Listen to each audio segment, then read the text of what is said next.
Juntos. Ah, hola David, Buenas, ¿qué tal? ¿cómo andás? Bien, bien, ¿y vos? Bien, bien, bien. Decía, vamos a aprovechar el tiempo que tenemos juntos para desarrollar este encuentro. Pero antes de ponerme, a mí si me dejan hablar, me hablo todo. No quiero acaparar la cosa. Y quisiera preguntarles cómo van esta semana estas dos clases, digamos, la clase pasada y esta clase. Nos dedicamos a estudiar el grupo de las cartas llamadas auténticas o las cartas paulinas o protopaulinas, depende del autor. Eh, este grupo de 7 cartas, en realidad, bueno, la de Filemón nos queda afuera. eh, pero bueno, ustedes podrán hacer la lectura.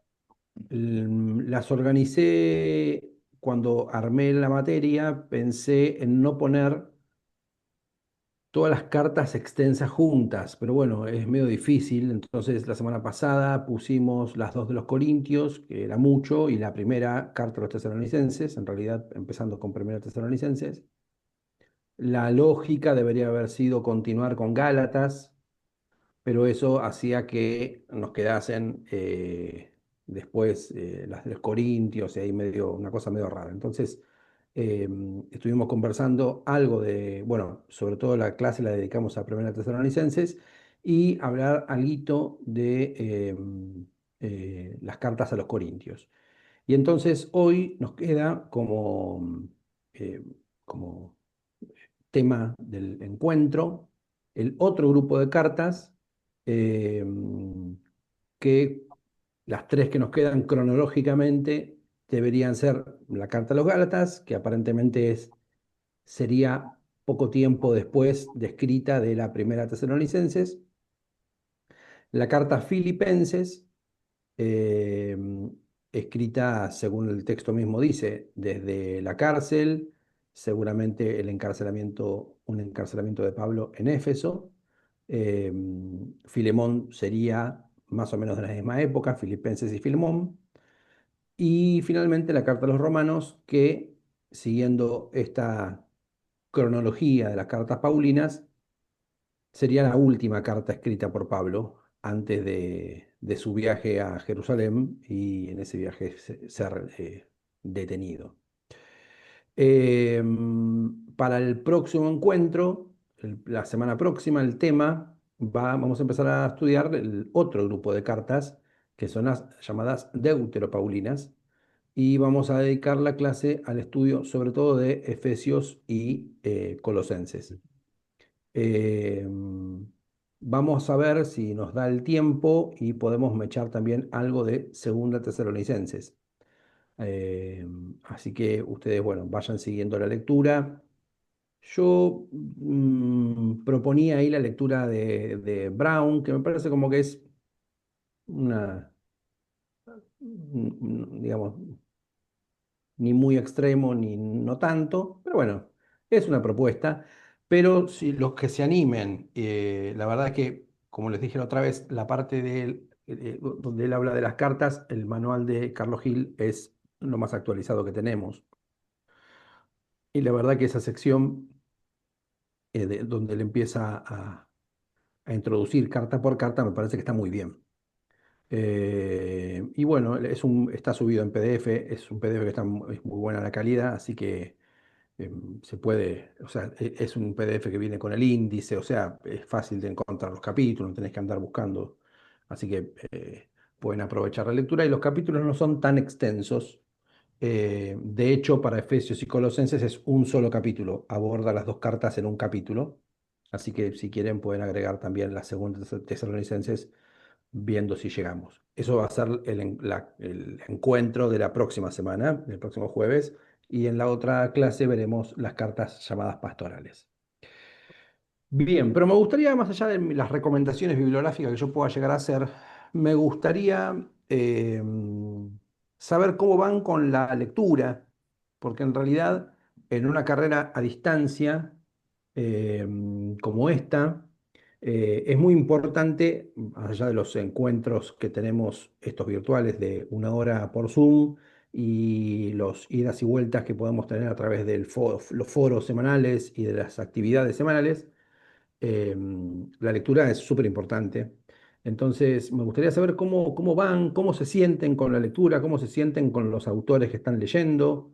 eh, Escucharlos un poquito en eso. ¿Cómo van en ese aspecto? ¿Están pudiendo leer? No se retrasen mucho con el tema de las actividades, pero bueno, esto ya lo dije el otro día. Eh, ¿Cómo van? Sí, yo particularmente, bueno, por supuesto, cada uno tenemos nuestros trabajos y atenciones. Trato de leerlo, realmente es interesantísimo. Algunas, por supuesto, son hombres que han estudiado y han volcado su sapiencia en esto y notas nuevas que resignifican o uno puede posar la mirada de una manera diferente.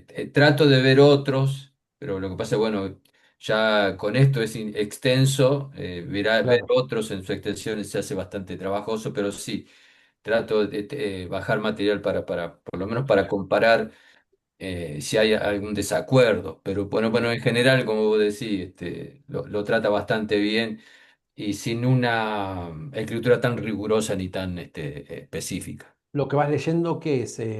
Brown. Otros comentarios a las cartas, Ok, otra introducción. pero tú, cuando tenés que empezar la lectura, empezás No, por no, el... empiezo con lo que vos me decís, sí, con lo que... Ok, está bien, ah, bien, bueno, perfecto, bien. ¿El resto cómo van? ¿Cómo se sienten con la lectura? ¿Cómo están encontrando los textos? Ahora que ya estamos casi no, en la mitad de la materia, la mitad de la cursada del bimestre. Hoy es la cuarta clase de 8. En lo personal, profe, estoy muy Sí, complicada Claudia. con los tiempos. A mí me está costando mucho, voy leyendo de a poco, nunca termino de leer Brown, que ya viene más material, pero bueno, es una cuestión mía que me ha pasado en toda la carrera por mis ocupaciones. Y, y no he podido leer a Gil, que bueno, hablas cosas tan lindas de él que quiero poder leerlo, Mm. pero no he podido hasta acá. Y voy tratando de hacer algún Perdón, si juego. te sirve, sentite en libertad de cambiar, ¿eh? Es decir, si te sirve cambiar Brown por Hill, y lee Hill directamente. Es que quiero leer los dos justamente para eso, como para poder ir. Y bueno, y Claro. mi imagen es muy actual, Gil, por lo que decías, y Mm. no puedo, no me dan los tiempos, es como que voy con Bron y ahí me quedo. Pero Pero bueno, y animate tratando, una semana a leer solo Hill, sin Brown. claro, podría ser A eso. ver qué te parece. Sí, para ver Claro. otro. Sí, pero bueno, y estoy muy atrasada con los trabajos también, voy tratando de hacer algún foro ahí, pero Mm, trataré de, bueno, me tengo que poner al día, por si mm. no se me venía el final de la materia, así que esa es mi realidad, L- pero No, me gusta mucho esta materia. no era mi idea meter culpa, ¿eh? Para nada. Culpa porque No les pregunté por las actividades, les pregunté por las lecturas, ¿eh? Ya la traemos la culpa, la traemos encima, ¿no? Bueno, pero eso es cuestión. aprovecho y pido disculpas porque sí, no puedo No, evitarlo. no, no. Se entiende que cada uno están con sus trabajos, sus ocupaciones, su familia, sus cosas. No, no. Vivimos en América Sí, Latina, en donde nadie vive solamente de estudiar, ¿no? Tenemos sí. otras cosas. Eh, Así que, y tampoco es que acá hay chicos de 19 años o 18 que están empezando a estudiar y los papás los bancan. Toda gente grande que tiene su familia, sus estudios, sus congregaciones también. Entonces, bueno, se entiende, se entiende. Pero bueno, ahí voy. Pero Me gusta, me gusta. gracias, gracias.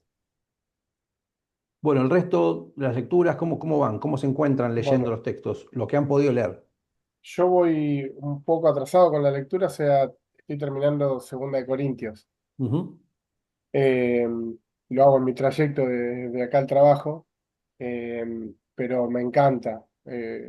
Y de vez en cuando meto algunos de los otros autores, ¿Qué pero estás sí también leyendo? estoy ¿Por dónde empezás? por Brom, el último, el que Brown, ok. sí, sí, sí. pero bueno, lo de Gil es muy atrapante también. Mm, Y noto que también hay otro que mandaste, el otro no lo recuerdo. Había uno del Nuevo Testamento también. puede ser Margaret, el otro. Esa también. Ujú. Eh, pero sí, a mí me encanta la lectura porque me aprendo cosas que no las había visto y eso te da más ganas. Claro. Pero bueno, también estoy muy atrasado con los foros. Eso sí, perdón, no es que, o sea, no participé y te pido disculpas, No, no me pero tenés que pedir ya disculpas, está todo bien. va a llegar todo junto. Ya mis Llegará, compañeros llegará. saben, Y ahí me haré ven, un ven atracón que de llegan todas comentarios. mis notificaciones juntas y en un Claro, de momento golpe voy a tener 87 en la de campanita del... Jerónimo. Claro, voy a tener... Pero no, son muy atrapantes la lectura eh, y me ayudan mucho, muy buenas. Ok, no lo encuentran complejo, difícil de entender, o algunas cosas imagino que más A que mí me otras, pasa tal vez. que me voy en algunas cosas ágil porque Mm. por ahí me parece más, como que, no sé, como más práctico en explicarla. Eh, También hay una cuestión idiomática. O sea, el puede libro ser, de Carlos sí. Gil está escrito en español. Los otros dos son Ah, libros traducidos, claro, de Brown del inglés y el otro del francés. Entonces, a veces puede ser también que haya una cuestión de traducción, ¿no? El hecho de que sea un libro escrito directamente en español hace que para un lector en español sea más accesible. está muy bueno. Em, Eso puede ser. Por otro lado, tal vez el de Margaret es un poquito, a veces se pone un poquito técnico. Se habrán dado cuenta que son menos páginas las de Margaret, eh, pero vieron que a veces que sean menos páginas no significa que sean más, de más fácil lectura, pues depende de la complejidad del autor. Bueno, bien, tranquilos, no, sin prisa, pero sin pausa, y encima tenés un mate de Racing, así que Jerónimo, aguante Jerónimo. Muy Hola, bien, profe. muy bien. Estás aprobado, Jerónimo, anda tranquilo, no leas nada.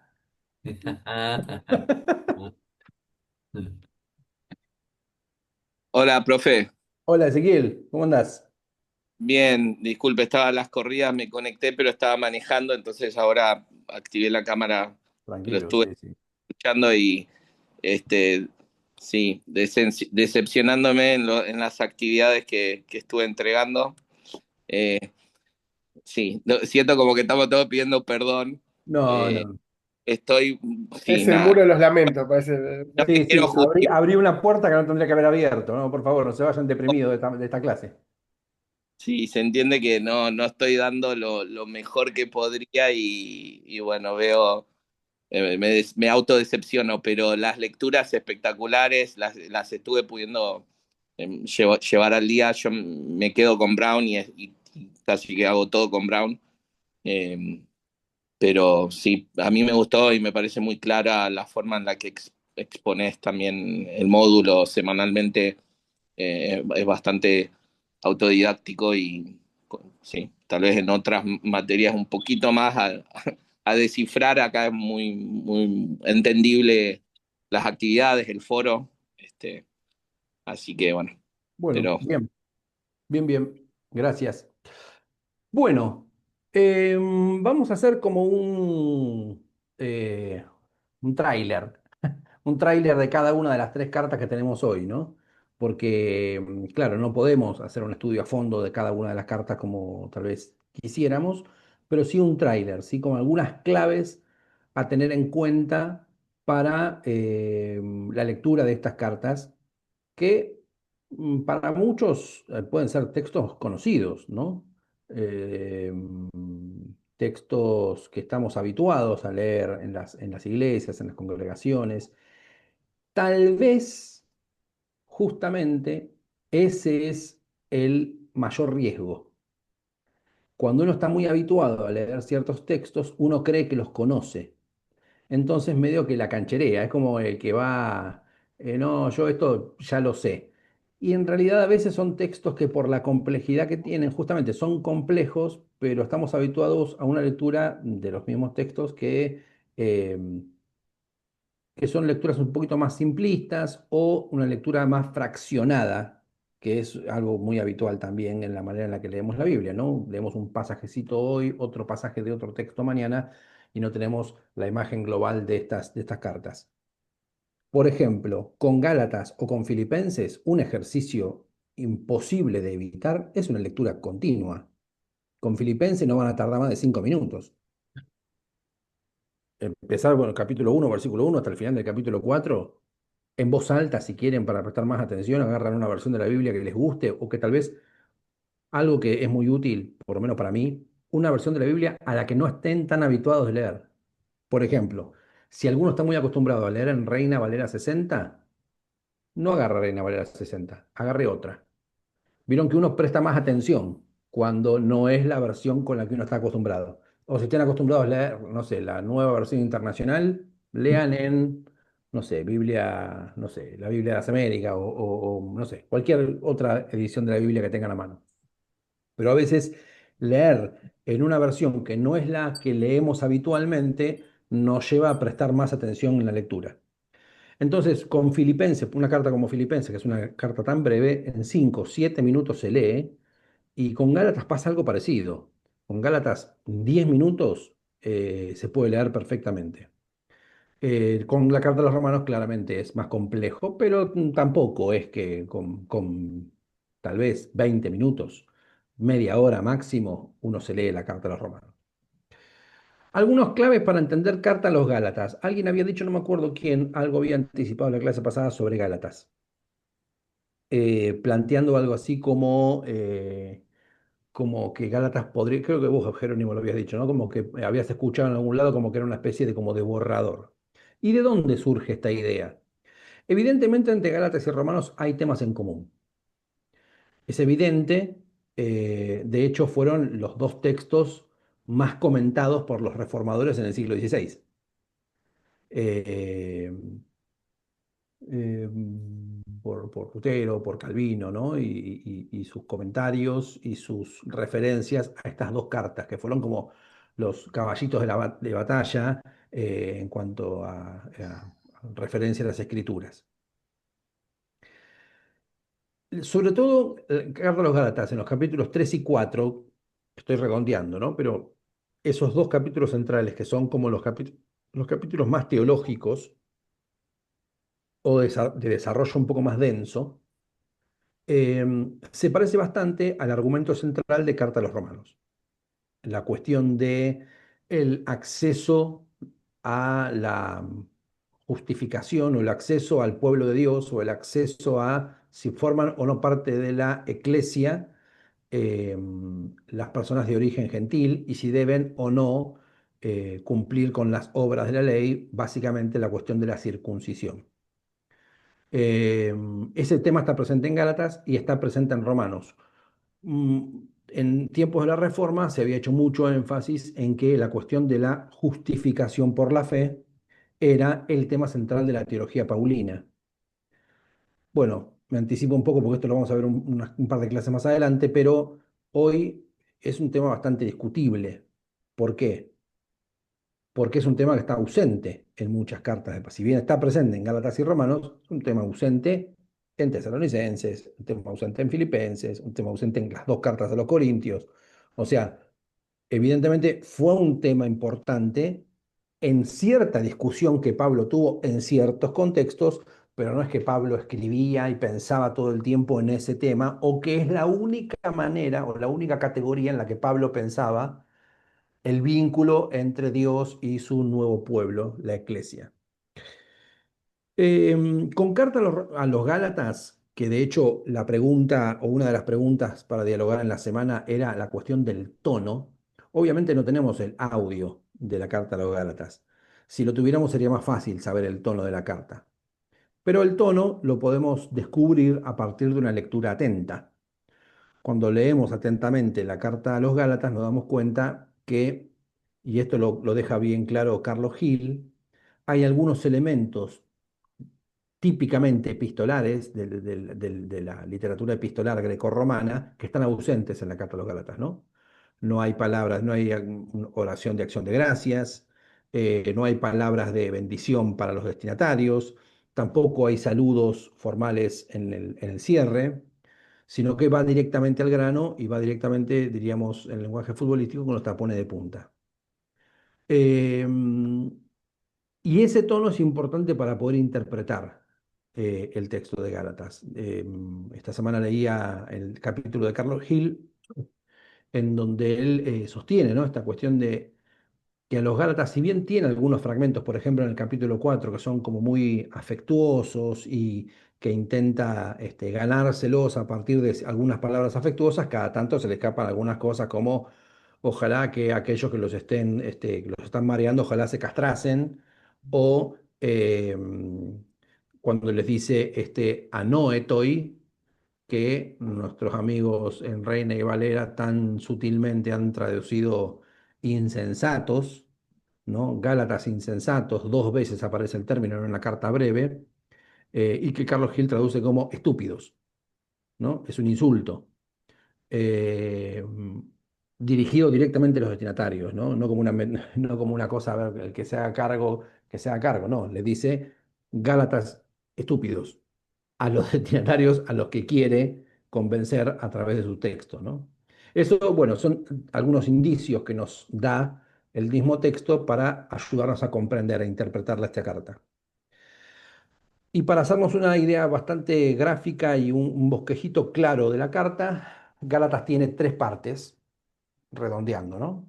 Los dos primeros capítulos, capítulo 1 y 2, capítulo 3 y 4 y capítulos 5 y 6.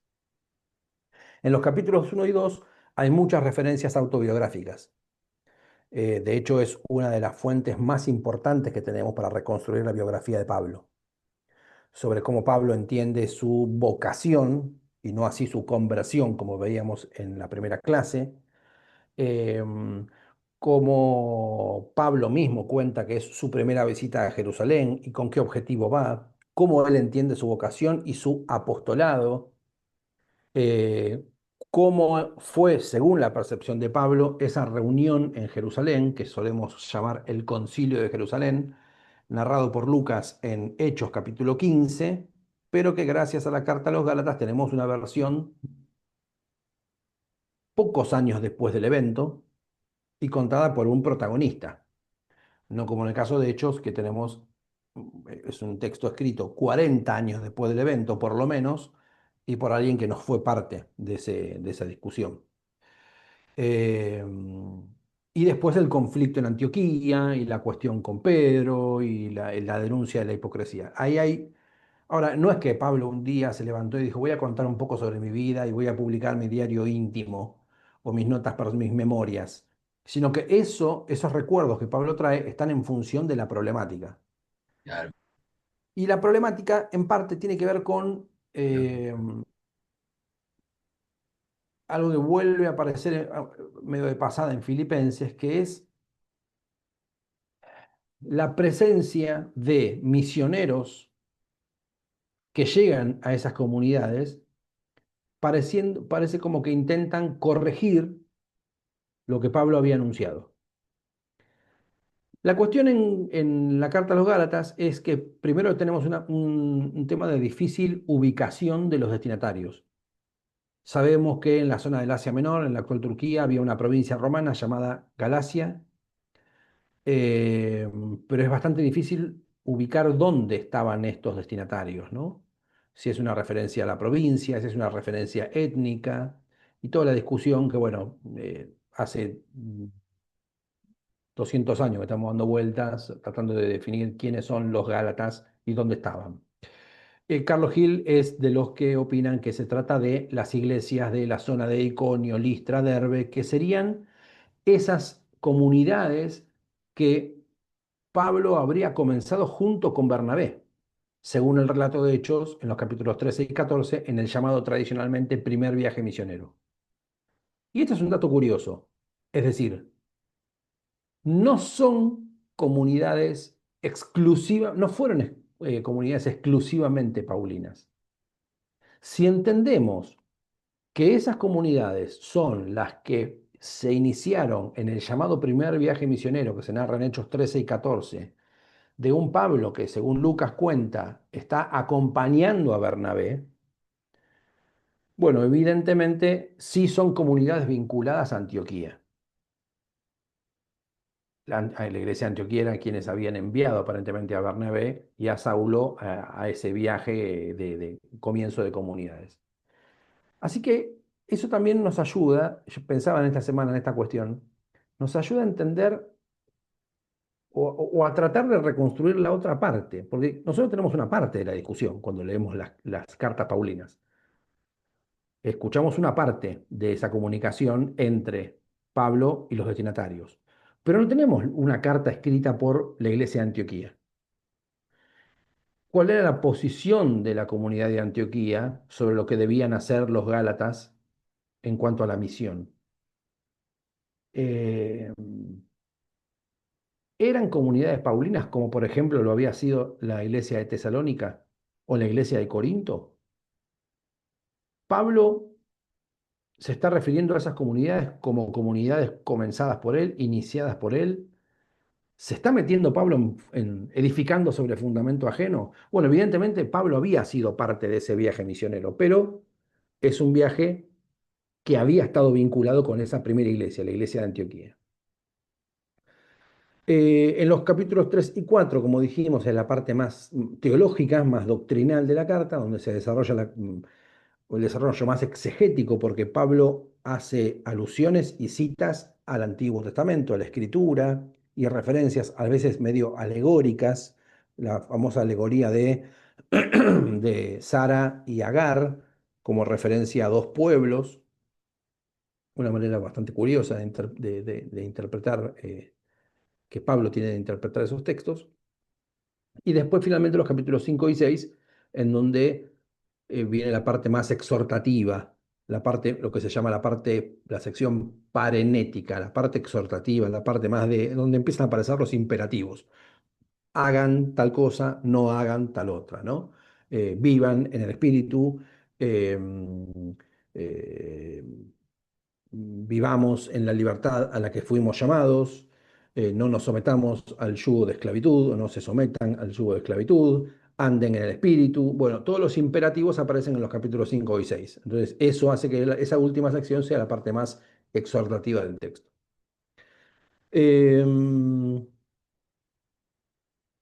La discusión de fondo en todas estas cartas de la primera generación cristiana está en quién forma parte del pueblo de Dios, quién puede formar parte.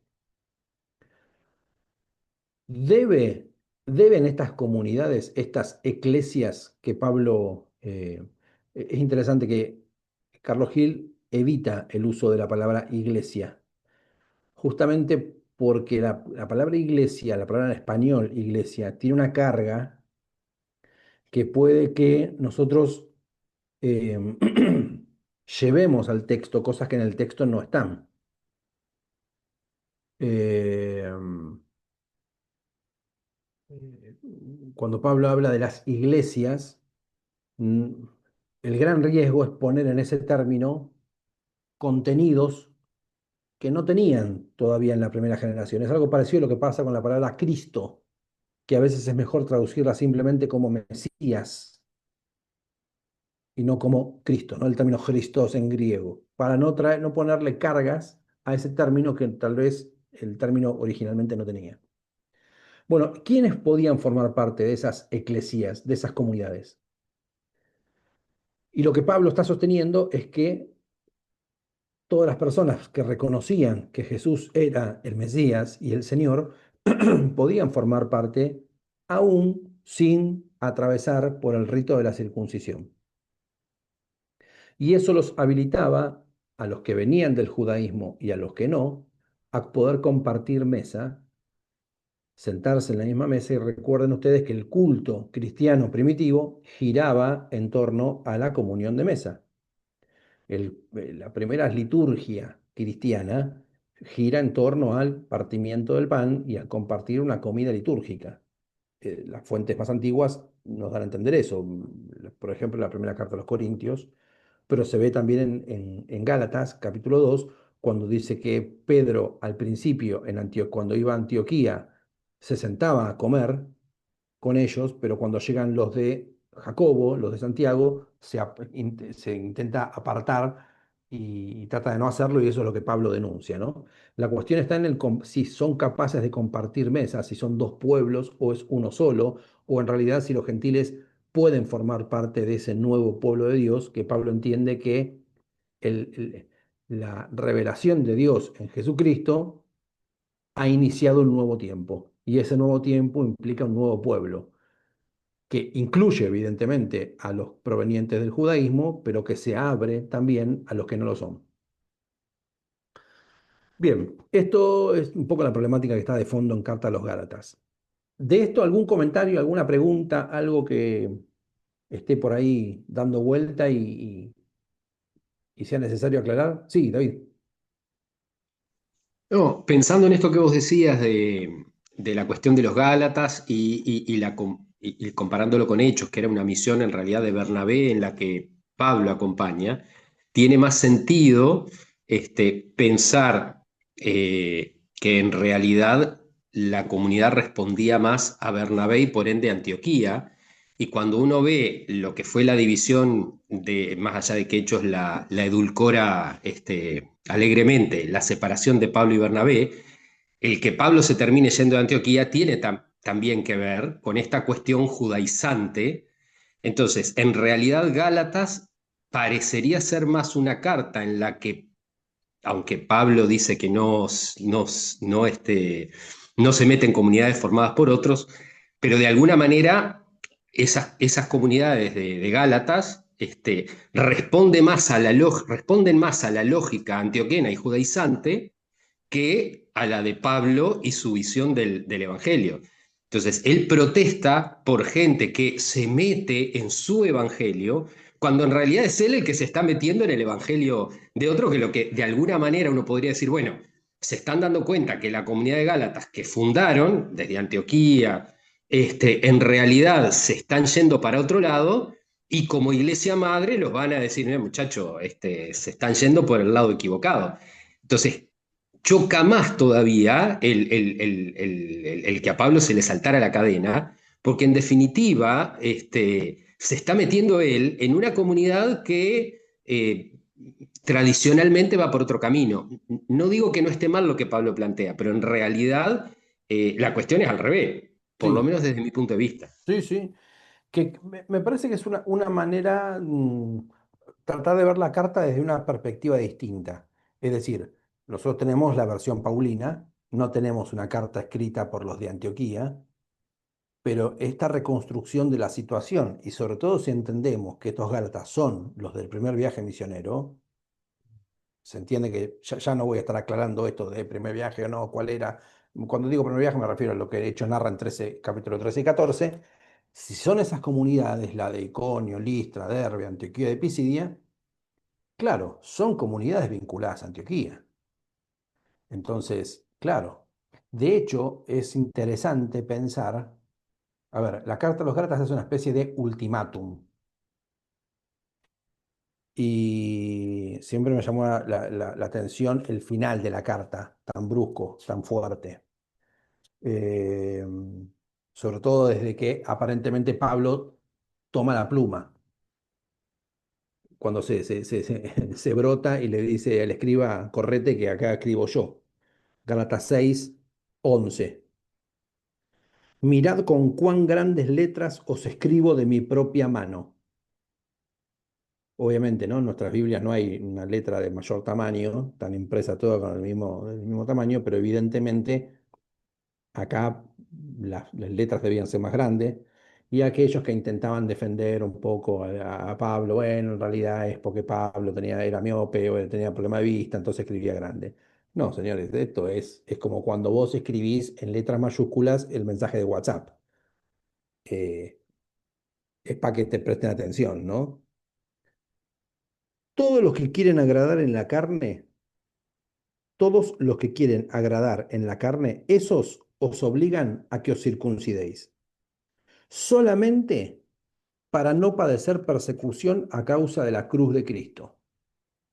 Porque ni aun los mismos que se circuncidan guardan la ley, pero quieren que vosotros os circuncidéis para gloriarse en vuestra carne. Pero lejos esté de mí gloriarme, sino en la cruz de nuestro Señor Jesucristo, porque en el mundo ha sido crucificado para mí y yo para el mundo. Frase extraña, ¿no? Porque en Cristo Jesús ni la circuncisión vale nada, ni la incircuncisión, sino la nueva criatura. A todos los que anden conforme a esta regla, ahí aparece la palabra canon, a todos los que anden conforme a esta regla, es decir, a la que digo yo, la que Pablo acaba de decir, es decir, a todos los que piensan como yo, a esos paz y misericordia, y al Israel de Dios. De aquí en adelante, nadie me cause molestias.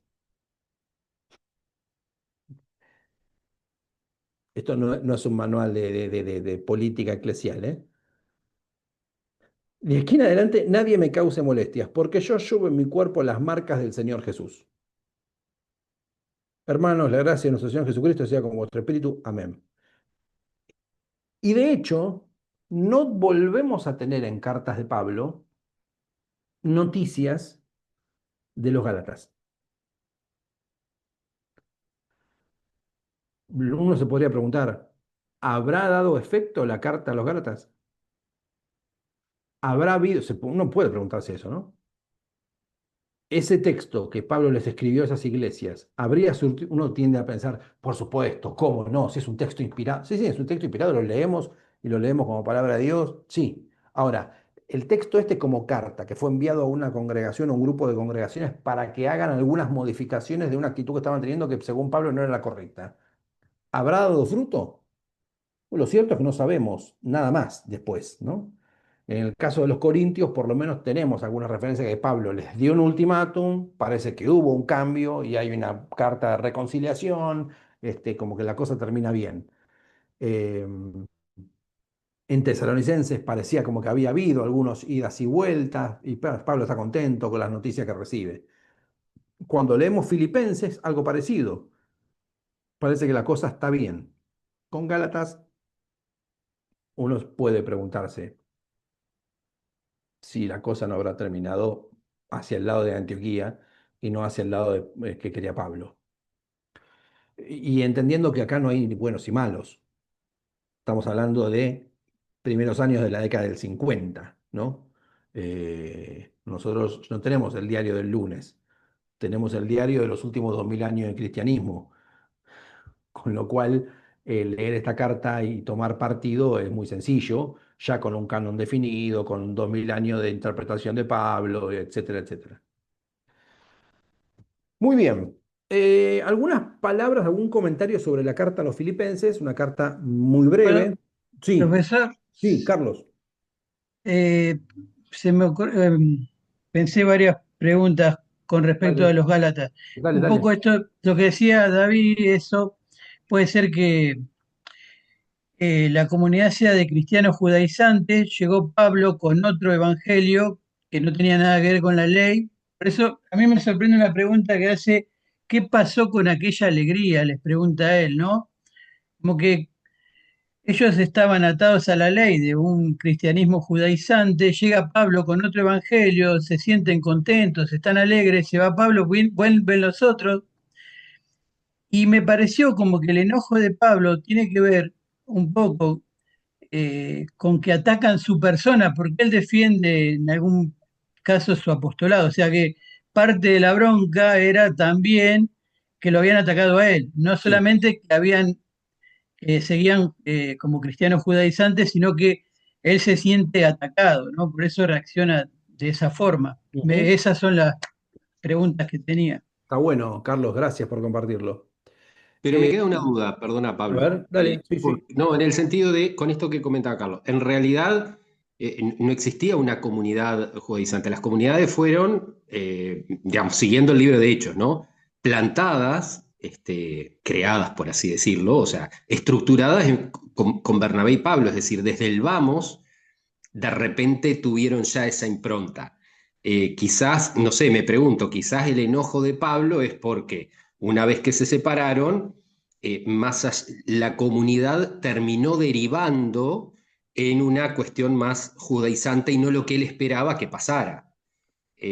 ¿No? O sea, A ver, para mí la cuestión tiene que ver con tratar de ubicar cronológicamente el asunto.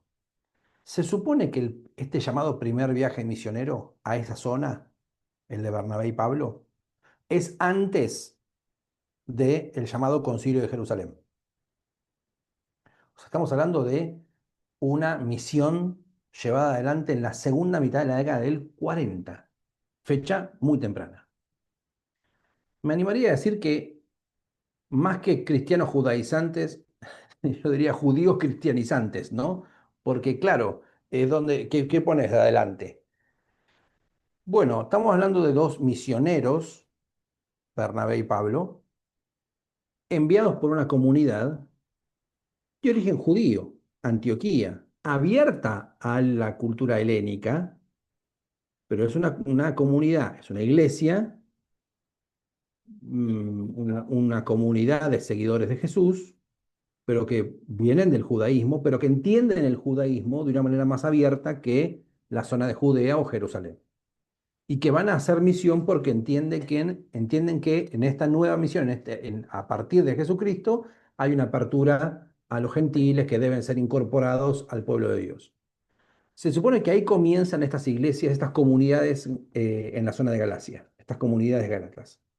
Después de esto, de ese viaje, viene el Concilio de Jerusalén, viene este encuentro en Jerusalén en donde lo que se discute, según el mismo Pablo cuenta en Gálatas 2, lo que se discute es si el Evangelio debía ser o no llevado a esos espacios. O sea, hay sectores más, diríamos, conservadores en Jerusalén que cuestionan la misión llevada adelante por Bernabé y Pablo, pero que también son de origen judío, Bernabé y Pablo.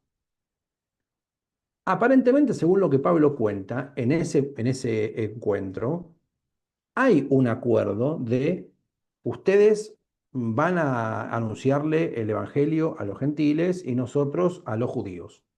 Ustedes a los que no son de la circuncisión, nosotros nos quedamos con los de la circuncisión. El tema es que para mí la clave es lo que Pablo denuncia que ocurre poco tiempo después en Antioquía.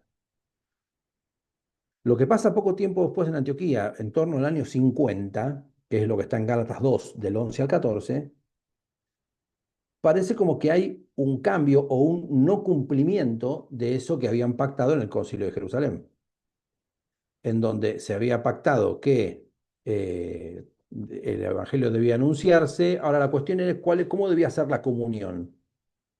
¿Debía haber comunión entre esas comunidades? Sí, no, ¿por qué? Ahora, evidentemente, hay una ruptura con Antioquía. Pablo comienza su periodo independiente porque se quiebra el vínculo con la comunidad de Antioquía. Y de hecho, da toda la sensación que la comunidad de Antioquía se alinea con Pedro y con los de Jacobo. Es decir, la comunidad de Antioquía se alinea con la posición más conservadora de Judea, mientras que Pablo opta por una misión independiente. La cuestión es qué pasa con esas comunidades. ¿Qué pasa ahí? ¿Qué tipo de evangelio es el que llegó ahí? Por eso Pablo comienza la carta a los Gálatas diciendo, me extraña que tan pronto se apartaron y no es que, la verdad, no, cualquiera que les predique otro evangelio del que yo les prediqué, maldito sea, anatema. Y claro, lo que vos decís del cuestionamiento de Pablo, el cuestionamiento de Pablo tiene que ver con su apostolado. ¿Realmente era o no apóstol? ¿Debía ser considerado o no? Y es lo que Pablo está defendiendo en los primeros capítulos de la carta también. De hecho, así comienza. Pablo, apóstol. No por hombre ni por voluntad de hombre, sino por Dios mismo que me constituyó apóstol. Y después cuando cuenta su encuentro con Cristo, dice, yo no fui a Jerusalén a consultarlo con carne y sangre porque a mí la autoridad no me la dan los de Jerusalén. No, solamente estuve con Pedro un tiempo y después me fui. Y volví 14 años después. Y cuando volví 14 años después, me dieron la diestra, me dijeron sí, adelante, y no me dijeron nada más. Lo único que nos dijeron es que no nos acordáramos del pobre, y la verdad ya lo teníamos pensado. O sea, Pablo está diciendo, a mí no me agregaron nada. Ahora, evidentemente hay un conflicto en cómo se comprende la misión. Pablo está convencido de que esa comprensión de la misión tiene que haber apertura, tiene que haber una apertura. Y a los gentiles no se le debía pedir el cumplimiento de la ley en cuestiones de normas alimenticias y sobre todo en la cuestión de la circuncisión en el caso de los varones. Un aporte interesantísimo para mí del libro de Carlos Gil es lo que él empieza a explicar que empieza a ocurrir en Jerusalén, en la zona de Judea y Jerusalén, en la década del 50. Porque en esa época en la que Pablo se distancia de Jerusalén, en Judea empieza cada vez más a crecer la tensión entre judíos y romanos, tensión que termina estallando en el 66 con la guerra. Entonces me pareció un dato súper interesante porque también nos ayuda a situar el contexto de la carta y su problemática. Según el libro de los Hechos, lo que Lucas nos cuenta en Hechos, cuando Pablo vuelve a Jerusalén después de muchos años, ahí por Hechos capítulo 21, y se encuentra, según lo que cuenta el libro de los Hechos, con Santiago o Jacobo, finalmente queda detenido. Y el perfil que tiene esa comunidad de Jerusalén, hoy diríamos, es absolutamente judaizante. Porque lo que Jacobo le dice a Pablo cuando llega a Jerusalén es, nos encanta y nos pone muy contentos todo lo que estás haciendo, pero los creyentes que están acá en Jerusalén son todos muy devotos de la ley, ¿eh? Son muy observantes de la ley. Así que yo te diría que vos también judaices. Y ahí hay una situación súper tensa que parece casi una escena del Padrino, en donde le dicen, yo te sugiero lo siguiente, que cumplas un voto, que le pagues el voto a los demás y que vayas al templo de Jerusalén a ofrecer sacrificio. Y uno dice, ¿de dónde sale esto? Evidentemente, lo que plantea Carlos Gil es que en la década del 50 también la comunidad de seguidores de Jesús de Judea empiezan a tomar un perfil más vinculado a un cierto nacionalismo, que es lo que después termina derivando más adelante en lo que va a ser la guerra contra Roma. También esos seguidores de Jesús empiezan a afianzarse cada vez más en sus propias tradiciones como nación. Uno podría preguntarse si ese es el motivo por el cual Pablo no queda detenido en la segunda mitad de la década del 50 y por lo cual después termina siendo derivado a Roma. Y uno entendería también en ese contexto la ejecución de Pablo en Roma, también en un contexto vinculado a tal vez uno se preguntaría, una revuelta. Hay algo interesante también, y que esto hay una fuente judía, mm, eh, que es el libro de Flavio Josefo. ¿Recuerdan ustedes al historiador Flavio Josefo? ¿Les suena? Este historiador de origen judío, romanizado, tiene varias obras, todas están traducidas en español, por supuesto, siglo primero, o sea, es contemporáneo a los eventos del Nuevo Testamento.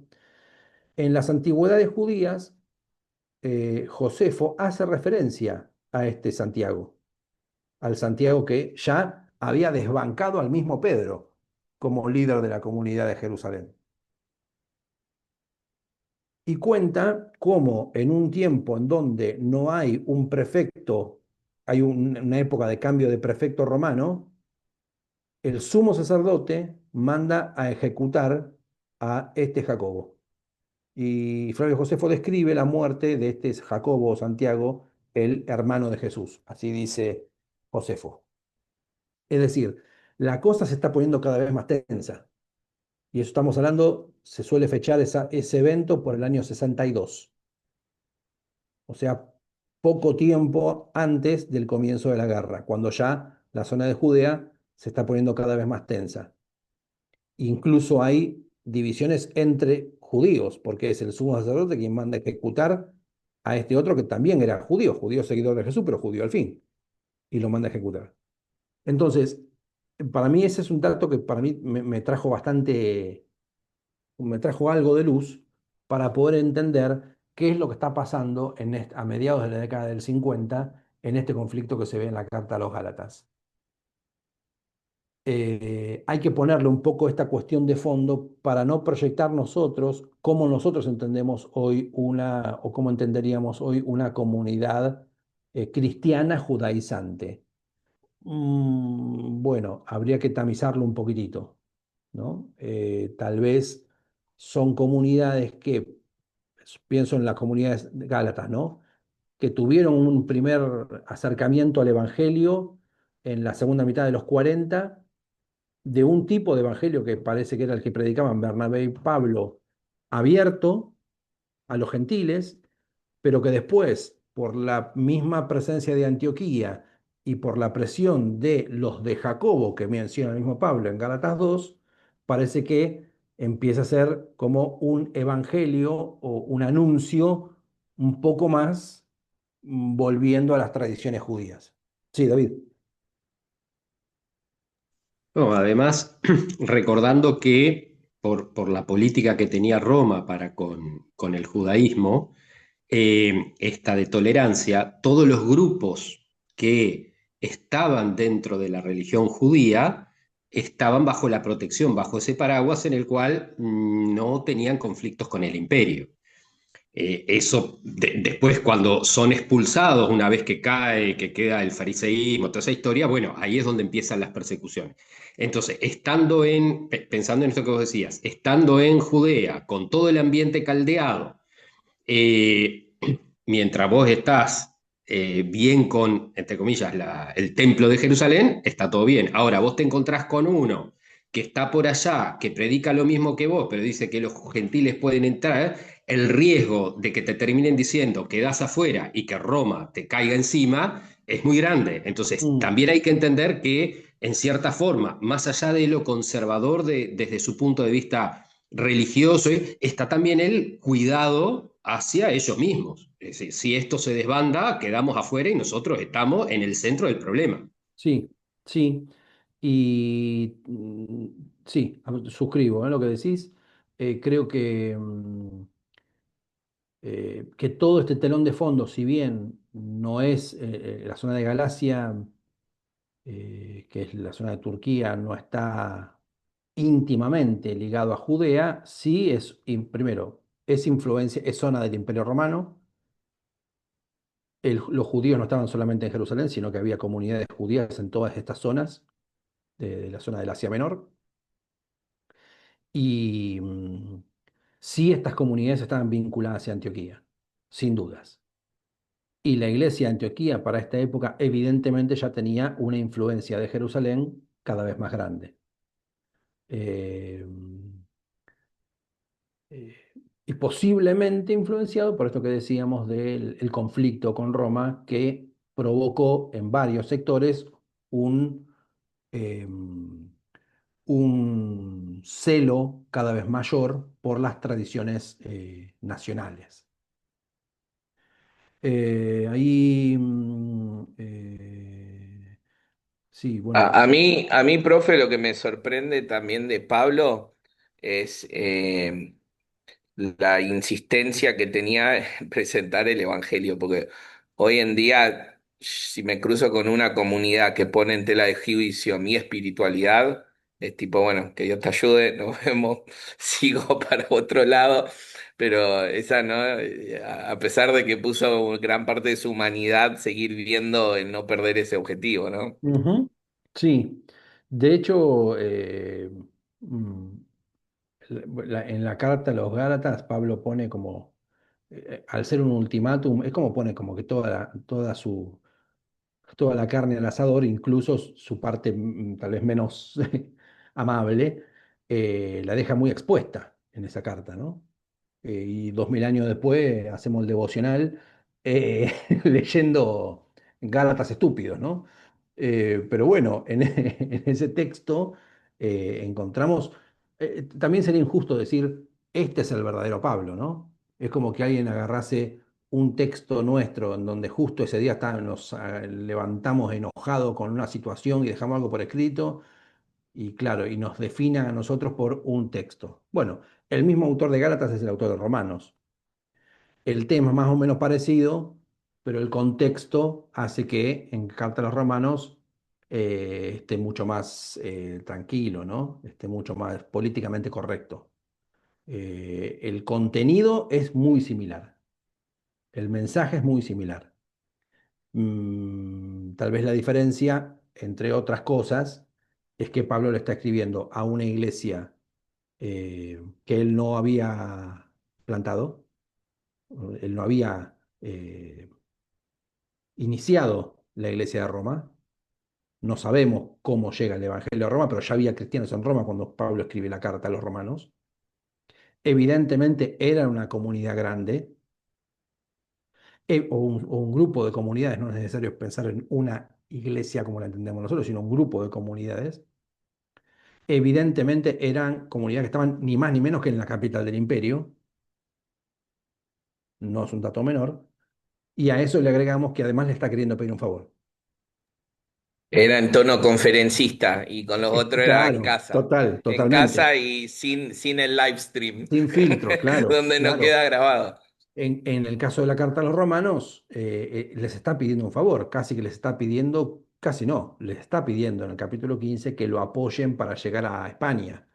Parece que Pablo está queriendo cortar lazo ya con toda esta zona de al oriente que le ha complicado la vida hasta ese momento y está queriendo llegar a Occidente, ¿no? Al occidente del mundo mediterráneo, estamos hablando, ¿no? Eh, Profe, y- eh, pero el contenido es similar. Sí, Jerónimo. ese mismo avance que tenía Pablo, esa misma tenacidad que tenía en ese concilio, donde en un momento, como tal vez cansado ya, le dicen, bueno, vos hacés lo que Dios puso en tu corazón, ya no vamos a poner trabas, no vamos a tratar de impedir esto, porque el crecimiento ya venía siendo grande y los frutos que Pablo mostraba empujaban también a que lo dejen avanzar, ¿no? Por eso él va para ese lado, o sea, para los mismos discípulos que quedaban en Jerusalén y que estaban apuntando más a su pueblo, ya no podían detener esto que estaba avanzando en Pablo. Era algo muy Bueno, fuerte. esa visión que vos describís, que no está mal, es la visión que nos queda de Pablo gracias al libro de los Hechos, ¿no? Es decir, esto evidentemente era imparable y no No, lo no, pudo. perdón, yo digo que tiene que ver con, hablo de, no que no lo, como que yo no lo digan por ahí me expresé mal, sino que hasta como descartando, diciendo, bueno, ya, hasta anda, no te queremos escuchar mucho, hacé la tuya, ¿no? Mm, No con todo el apoyo, sí, sí, ni la unidad. No hablo porque sea imparable, sino más allá de los frutos que él claro, tenía, claro. ahí vemos, yo hago hincapié en la falta de unidad o en estos Ujú. conflictos internos que pasaban, ¿no? Sí, tal vez lo que en realidad creo que, por ejemplo, según lo que dice Segunda Corintios en los capítulos 10 al 13, o la misma carta a Filipenses en el capítulo 3, no da la sensación como que de todos estos sectores le dijeron, dale máquina, vos seguí, total, no nos importa lo que haces, sino que Pablo, gran parte de su ministerio, en su vida, tuvo que defender su apostolado. Si lo tiene que defender es porque alguien se lo sigue cuestionando, que no eran solamente los Gálatas.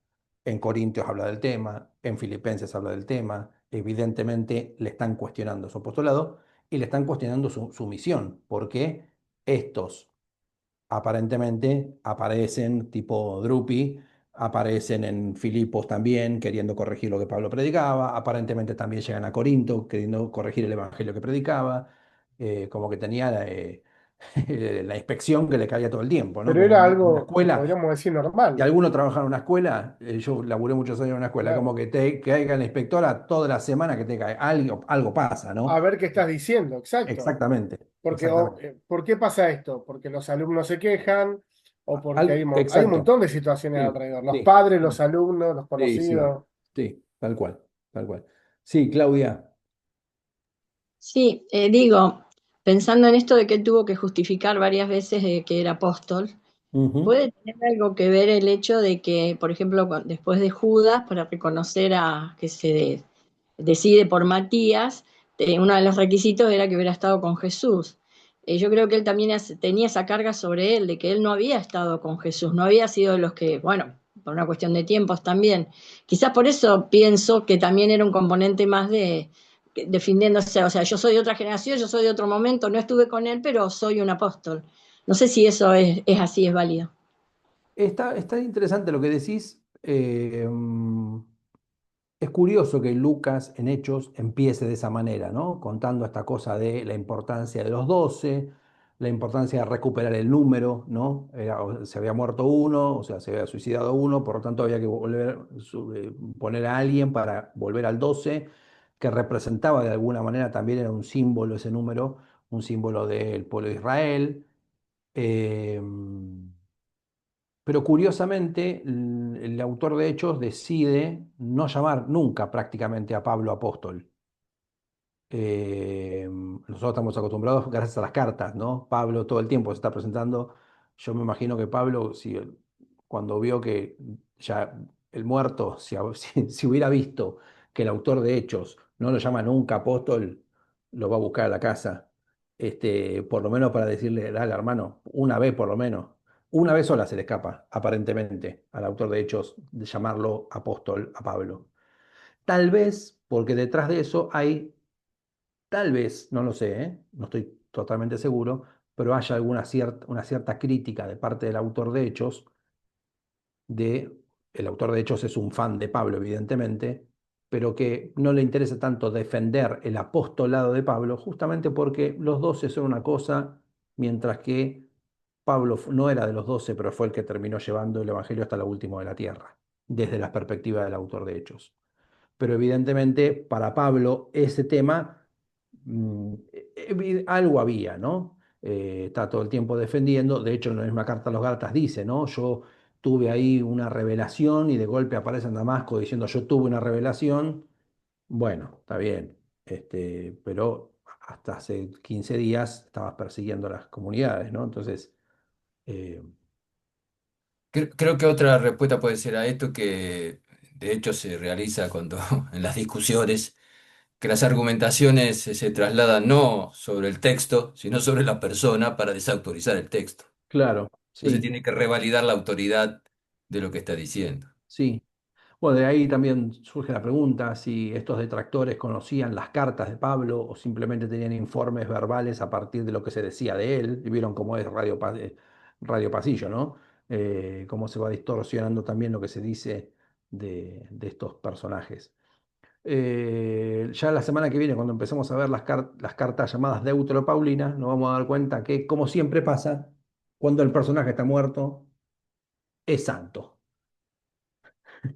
Ese que en vida traía tanto problema, cuando se muere, ya claro, es inofensivo. Ya no puede seguir. Entonces empieza a haber una especie de... Ahora, ahora parece crece el mito. No digo que inventan el mito, pero crece el mito de Pablo.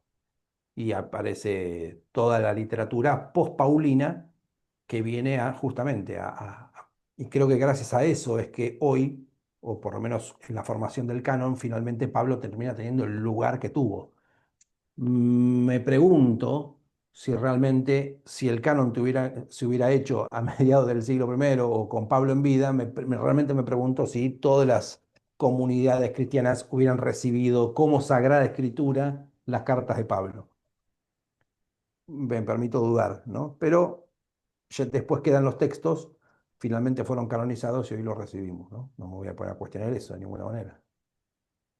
Además, perdona, sin ser peyorativo, pero una vez que está muerto, vos podés decir lo que sea que él dijo y en definitiva no está para rebatirlo. Claro, Digo, pensando por ejemplo en el tema del silencio de la mujer como uno de los casos, claro, pero no el único, o sea, en otros sí, aspectos también se da en donde la escuela paulina, con total sinceridad, yo acá no estoy cuestionando su sinceridad, pero en definitiva termina contradiciendo en muchas cosas al apóstol, lo que favorece también en el desarrollo de la iglesia que esos textos fueran aceptados, y Pablo no estaba para rebatirlo. Entonces, en definitiva, quedó como palabra de Pablo. Es como, pero es como con todas las escuelas, ¿no? O con todos los grandes pensadores o los grandes líderes. ¿Lo dijo Platón o lo dijeron los neoplatonistas?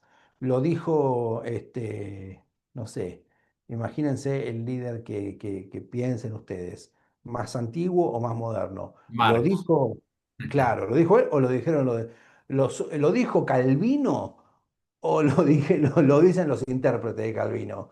Eso que están diciendo que decía Calvino, ¿no? Bueno, no me voy a meter en ese tema para no defender si hay algún Calvino. ¿Lo dijo Jesús o lo dijeron también? Claro, los que hablan en nombre de, claro, totalmente, totalmente. Bueno, les quiero dejar un ratito para que se hagan un mate o un cafecito antes de la próxima clase. Bueno, bueno verlos y compartir un poco algo de estas cosas de Pablo. Nos vemos la semana que Gracias, viene. profe. Gracias, Muchas Pablo. gracias, Bueno, nos buen fin vemos. de. Gracias. Todo. Buen Gracias. fin de... Chau, chau. Chao. Ay, no sé qué pagar.